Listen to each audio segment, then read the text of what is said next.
voy a hablar sobre la evolución y beneficios del acceso radial en neuroradiología intervencionista.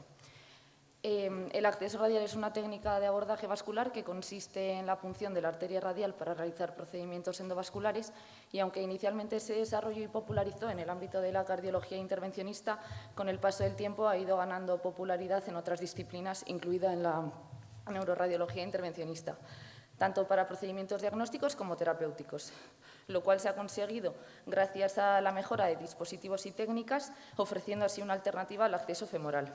El acceso radial comenzó a desarrollarse en 1989 a manos de Lucien Campo y fue impulsado en 1993 por Ferdinand Quiemeneix, quien realiza la primera angioplastia coronaria por esta vía.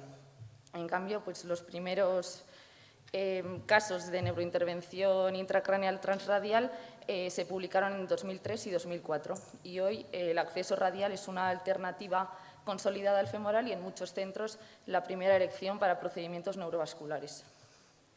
Nuestro objetivo ha sido analizar la evolución del acceso radial en neuroradiología intervencionista con vistas a una proyección futura, evaluando las ventajas y desventajas e identificando los riesgos asociados a esta técnica. Para ello hemos realizado una revisión sistemática de literatura científica reciente, donde se analizaron datos de instituciones médicas que utilizan esta técnica y se evaluaron tasas de éxito, complicaciones y costes asociados. Bueno, pues la canulación de la arteria radial requiere tener en cuenta varios aspectos específicos. Antes de realizar la punción se recomienda evaluar la adecuación del flujo colateral mediante el test de Allen o el test de Barbo para así asegurar una buena perfusión de la mano en caso de tener una oclusión radial. Por otro lado, para una correcta punción se recomienda el uso del ecógrafo y de anestésicos locales, así como de administrar un cóctel radial tras tener el introductor colocado para evitar el espasmo radial. Y en cuanto a la navegación hacia los vasos cerebrales, bueno, pues la ruta más habitual es a través del tronco brachiocefálico, que suele favorecer la entrada en el hemisferio derecho. Y, por último, no podemos olvidar la importancia de realizar una correcta hemostasia empleando dispositivos de compresión radial. Bueno, pues el uso del acceso radial está indicado para realizar angiografías diagnósticas, trombectomías mecánicas, colocaciones de stents, angioplastias carotídeas, embolizaciones de fístulas o malformaciones arteriovenosas. Y, bueno, pues debemos de tener en cuenta la longitud de los dispositivos, puesto que desde la muñeca el trayecto que debemos de recorrer es mayor que desde la ingle, así como que el paciente no presente una anatomía hostil, puesto que en este caso pues, escogeríamos el acceso femoral. Y, por último, debemos de considerar el uso de la solinitrina en caso de tener un espasmo radial. En los últimos años, el acceso radial ha experimentado una aplicación creciente en neuroradiología intervencionista, convirtiéndose así en una alternativa segura y eficaz al femoral. Y se prevé que el uso de esta técnica pues, se vaya desarrollando y vaya a más en los próximos años. A su vez, ofrece unas ventajas significativas, entre las que destacan una menor incidencia de complicaciones vasculares, como pueden ser hematomas o pseudoneurismas. Permite una movilización precoz del paciente con una recuperación más rápida y confortable, incluso con un posible alta en el mismo día, y un riesgo hemorrágico reducido, lo cual nos ofrece un mejor perfil de seguridad en pacientes anticoagulados, lo que lo convierte en una opción especialmente valiosa en contextos clínicos desafiantes.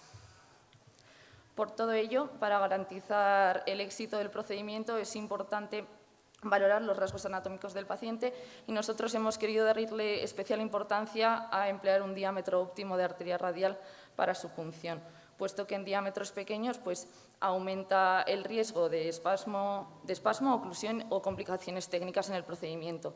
Por lo tanto, para procedimientos diagnósticos con un diámetro de 2 milímetros no sería suficiente, pero ya si quisiésemos realizar procedimientos terapéuticos necesitaríamos al menos 2,5 milímetros de diámetro de arteria radial. Bueno, pues para terminar, El acceso radial presenta beneficios significativos en seguridad, comodidad del paciente y costes hospitalarios. Requiere formación específica de médicos, enfermeras, tanto técnica como en acceso, y una adaptación a materiales especializados para un correcto uso de esta técnica. Y lo que no debemos olvidar es que la individualización es un factor determinante para esta técnica. Muchas gracias.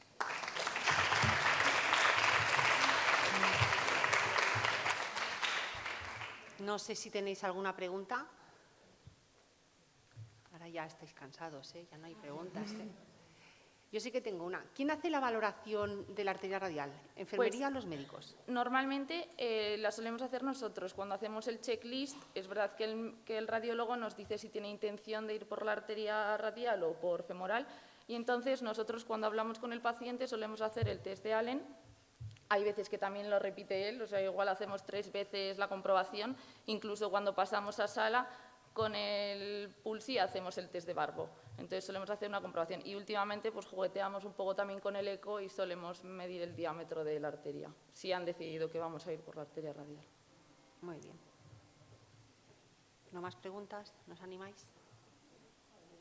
Mira, por aquí.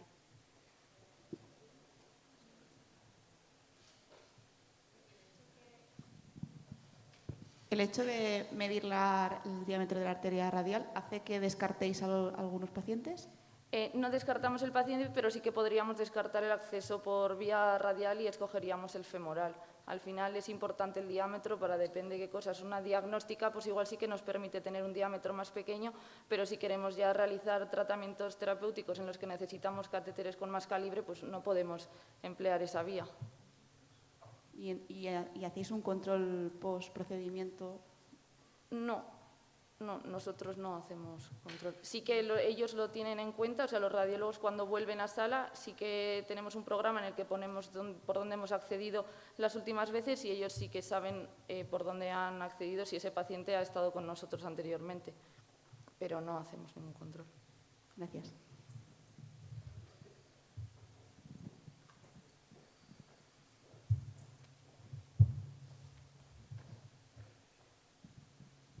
Bueno, es un poco una reflexión. He leído que pones que registras el volumen de la pulsera hemostásica, ¿no? Esto es una cosa que siempre me choca mucho, ¿no? Porque que a lo mejor es algo que sí que tiene razón, ¿no? Pero las personas, todo el mundo, tenemos unas muñecas diferentes, podemos apretar más o menos. ¿Y por qué se apunta el volumen de la pulsera?